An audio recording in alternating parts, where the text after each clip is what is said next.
Bonjour éclaireur Pro-Vérité, bonjour à tous mes condisciples de la digne classe éclaireur Pro-Vérité. Mon édito aujourd'hui a pour titre « Chers compatriotes ivoiriens, la mauvaise foi ne nous mènera nulle part ». Abdul Hussein Beydoun était réparateur de vélos et de motos dans un modeste garage de Trècheville. Aujourd'hui, il est un puissant homme de négoce avec un chiffre d'affaires de 500 millions d'euros. Je vous dis bien 500 millions d'euros. Jeune Afrique, en son temps, les avait classés. Ils sont les barons libanais de l'économie ivoirienne. Ce sont, entre autres, la famille Ezzedine, Zoué Ezzedine, Yasser Ezzedine, Souad Khalil, Mahmoud El Gandour, Karim Fakri, Hassan Ujazi, Ali Ojej, Ali Lakis, Ramzi Omaïs, Abdul Hassan Beydoun. La liste n'est pas exhaustive, loin de là. Mais reconnaissons que cela est inquiétant car les personnes suscitées sont toutes d'origine libanaise et touchent à tous les secteurs de l'économie ivoirienne. Tenez, Pierre Fakouri n'a pas été cité, mais il reste l'architecte de la basilique de Yamoussoukro, choisi par Oufoué lui-même, qui financera cet édifice à hauteur de 40 milliards d'euros sur sa fortune personnelle. Mais par la même occasion, dans mes recherches, j'apprends que Auguste Thiam est roi de Yamoussoukro. Mon Dieu.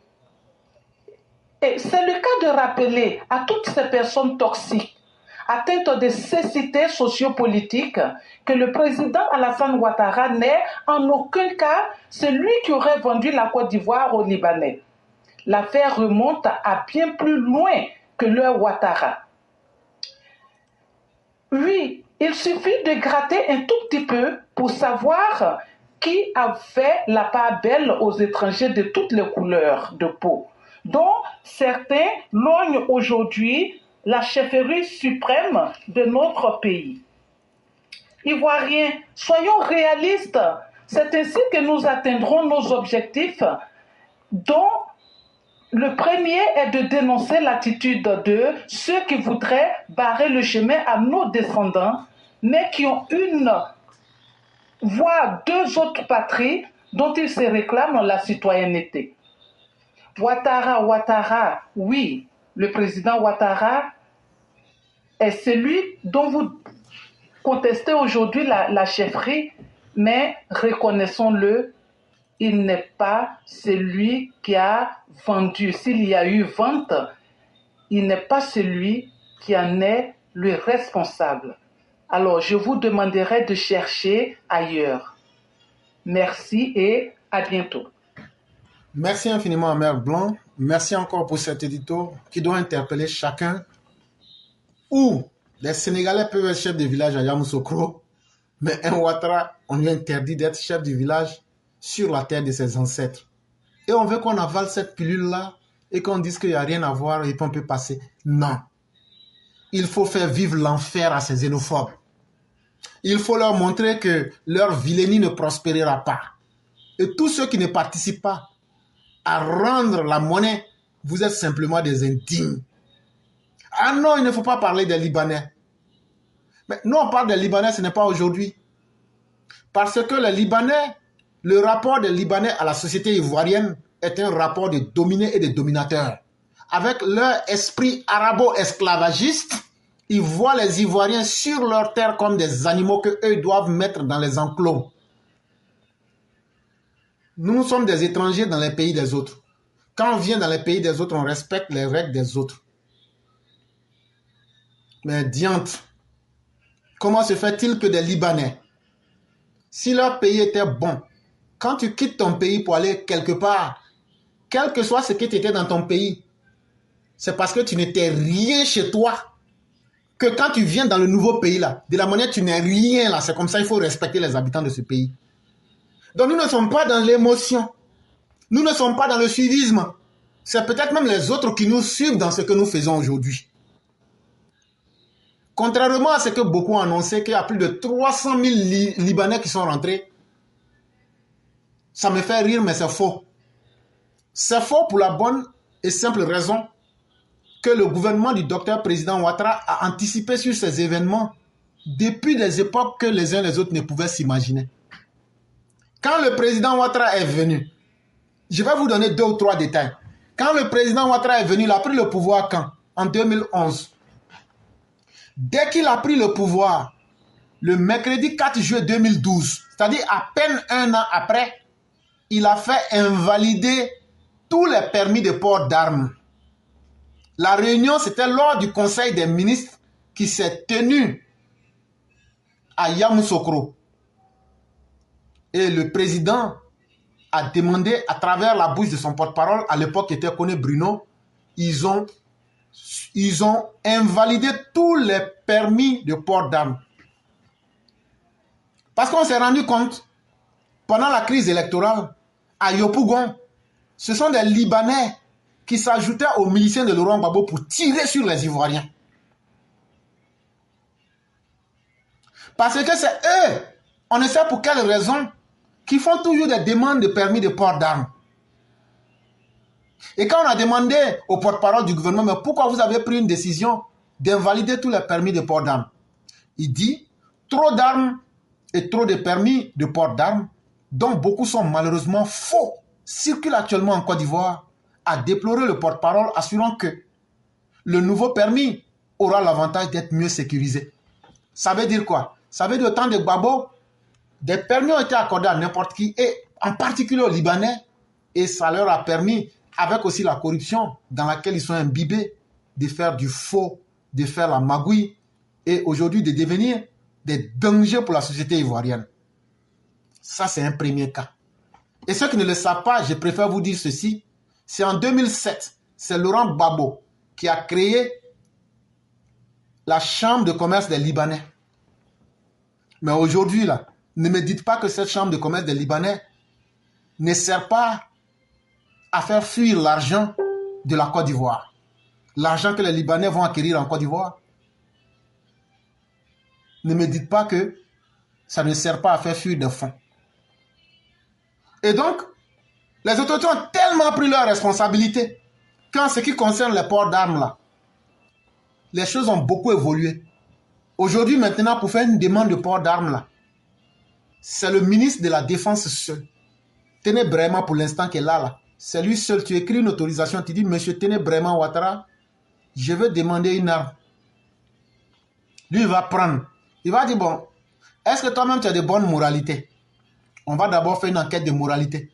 Quand on va finir l'enquête de moralité, on va te faire des examens médicaux et des examens psychiatriques. On va voir si ta tête est en place. Quand on finit tout ça là, on te donne un récépissé. Quand on te donne le récépissé là, après maintenant, il y a l'autorisation par décret en conseil des ministres. On va donc faire maintenant, on va faire un rapport avant de charger et de te délivrer l'arme. Maintenant, quand tu as l'arme, ce qui est encore intéressant, c'est que le permis est renouvelable chaque 5 ans. La durée ne peut pas dépasser 5 ans. Et donc voilà, autant de choses qui ont été faites. Mais mieux, je vous prends Jeune Afrique du 4 juillet 2017. Quand le président Michel Sleiman est venu le 15 mars 2013 à Abidjan, quand il est venu là, allez lire le rapport. Après, je vais mettre les différents liens dans les commentaires pour que ceux qui veulent lire puissent le lire. Mais quand il est venu, il était venu pour demander pardon au président Ouattara. Tous les méfaits de la communauté libanaise en Côte d'Ivoire. Nous ne sommes pas contre les Libanais, mais on est contre leur comportement qui n'est pas du tout digne. Parce qu'eux-mêmes ne veulent pas s'adapter à la société ivoirienne. Tu ne peux pas venir dans un pays et vouloir contrôler les enfants de ce pays-là. Mais pourquoi ils le font? On va revenir à ça plus tard. Mais quand Michel Sleiman est venu en Côte d'Ivoire, le 15 mars 2013, c'était par rapport au comportement des Édines qui dit lui, il ne va pas payer les impôts. Et même s'il faut qu'il prenne l'argent pour mettre dans des caisses pour faire sortir d'avion, là, lui, il va faire ça. Mais lui, il ne va pas payer les impôts en Côte d'Ivoire. Les Libanais ont défenestré une jeune fille. Ça allait où? Nulle part. On a attrapé un Libanais qui avait tiré sur le pied d'un jeune homme. Quand on allait fouiller, on retrouve une quantité impressionnante d'armes qu'il a. Mais ça, c'est des choses, il faut qu'on en parle. Ça ne veut pas dire qu'on est contre les Libanais, mais ça veut dire qu'on est contre leur mauvais comportement. Et c'est récurrent.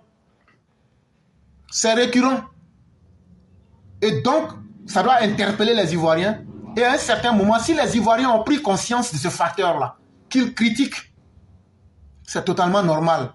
On peut être esclave chez les autres, mais on ne va jamais accepter d'être esclave chez nous en Côte d'Ivoire. On ne va jamais accepter d'être des mauviettes dans notre propre pays. C'est cette prise de conscience-là, pour ma part, que les Ivoiriens ont. Maintenant, si certains ont de la manipulation, c'est leur problème. Ça ne nous regarde pas.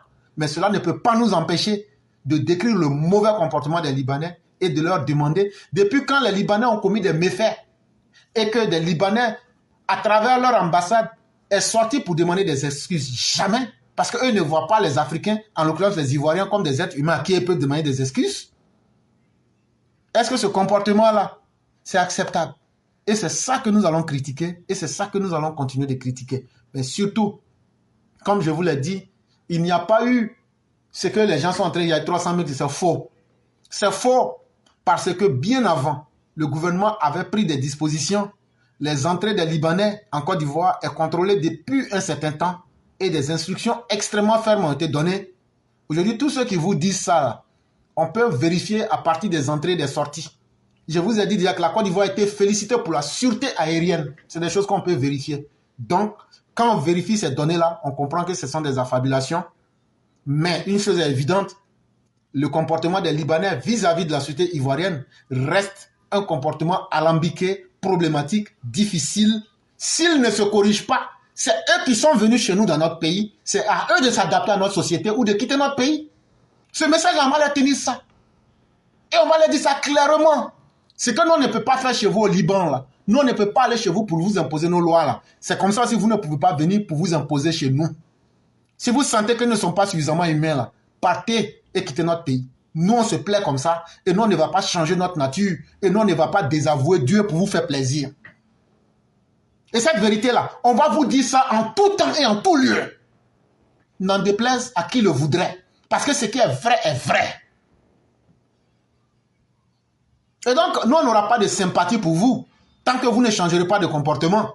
Parce que vous savez que vous êtes dans la mauvaise voie. Maintenant, il y a certains qui extrapolent le problème pour amener ça sur d'autres aspects. Et de toute façon, là, même si on amène sur le terrain politique, là, la communauté libanaise n'a jamais été en faveur du RHDP. Ça, au moins, là, tout le monde le sait. Mais moi, je vais plus loin. Pour dire la communauté libanaise en Côte d'Ivoire, votre électorat est trop minoritaire pour pouvoir influencer sur les élections. Et donc là, on s'en fout de vous. Ceux qui tournent en rond pour ne pas être capables de vous dire la vérité, là, moi, je vous dis ça propre. Votre capacité électorale est minoritaire. Donc là, ce que vous avez toujours l'habitude de soutenir Laurent Gbagbo et sa bande, parce que eux vous favorisent dans le désordre là. Nous là, ça ne marchera pas.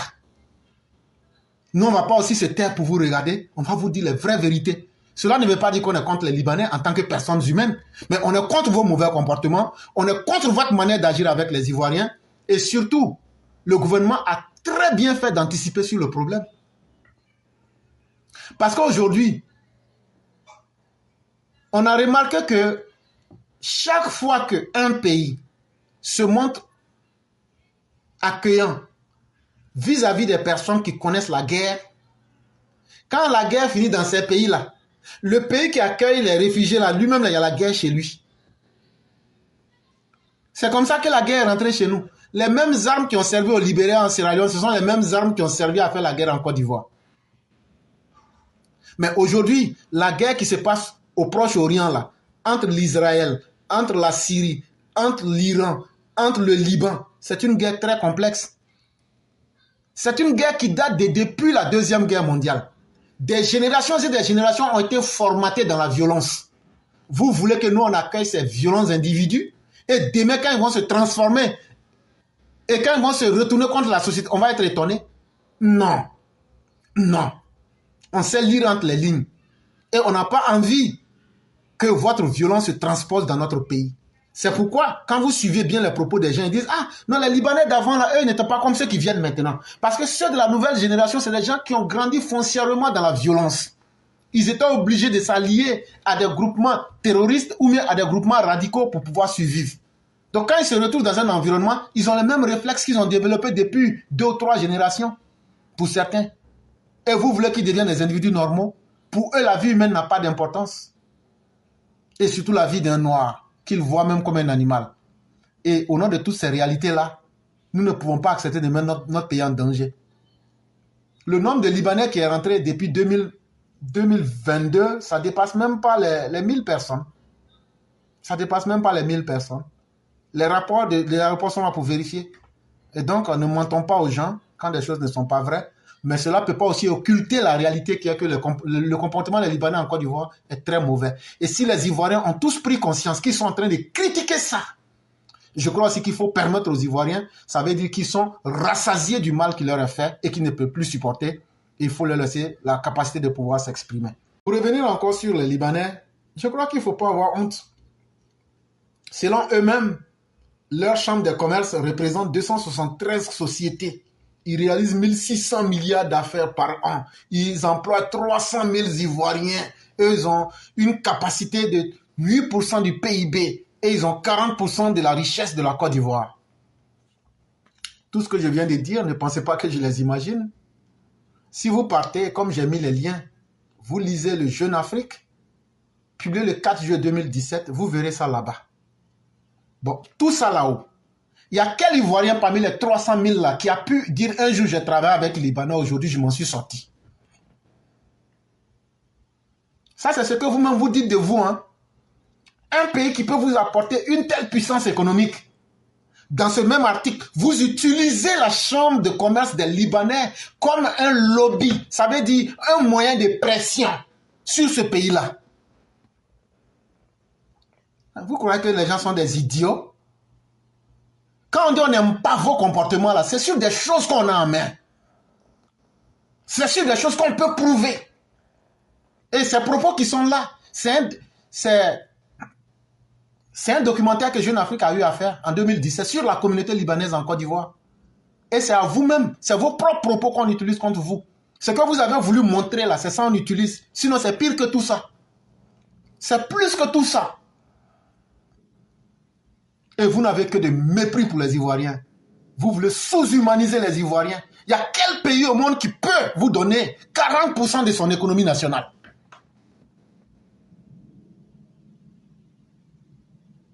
Et vous marchez sur ces peuples-là. Ça, c'était en 2017. Mais prenons les chiffres que vous-même vous donnez. Toutes les sociétés, que ce soit Prima Center, la CDCI, Prosuma, Rinco, Kia, Orca, Galerie Paysac, Nasco, TOG, Ciproxim, Carré d'Or, Yoplait, Pepsi, Safco, S3C, Sotassi, Cotiplast, Acérie de Côte d'Ivoire. Tout ça là, c'est pour vous. Mais ça ne vous suffit pas. Ça ne vous suffit pas. Mais il y a une fin à toute chose. Et ça, on ne va pas se priver de le dire. Les gens peuvent dire tout ce qu'ils veulent.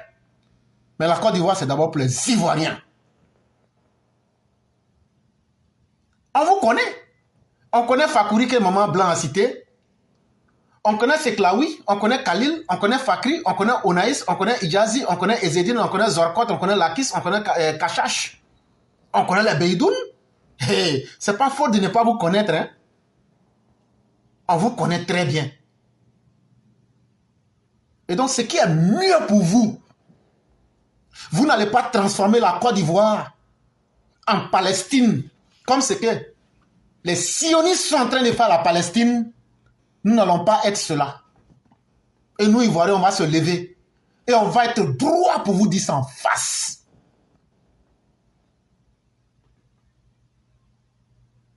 Il faudrait que ce soit plus que clair pour chacun. Chers Ivoiriens, comme le dit le B52, chers jeunes gens, c'est à vous de vous lever. Allez payer les cacao et les cafés de vos parents dans les champs. C'est à vous de vous lever. Commencez à occuper les différents secteurs. Le gouvernement a déjà tout créé. Quand tu prends le projet Pépite 2030, le gouvernement a créé tous les cadres. Mais si vous ne vous levez pas, ce n'est pas seulement sur TikTok ou même sur Facebook, c'est à vous de vous lever. De rentrer dans l'agroalimentaire, de rentrer dans la chimie, dans la métallurgie et dans tous les secteurs que ces gens-là occupent. C'est parce qu'on leur a donné un pouvoir financier qu'aujourd'hui ils veulent nous animaliser sur notre propre terre. Et les chiffres que je vous donne, ce sont des vieux chiffres qui datent de 2017, s'il vous plaît. Mais ça vous en dit autant.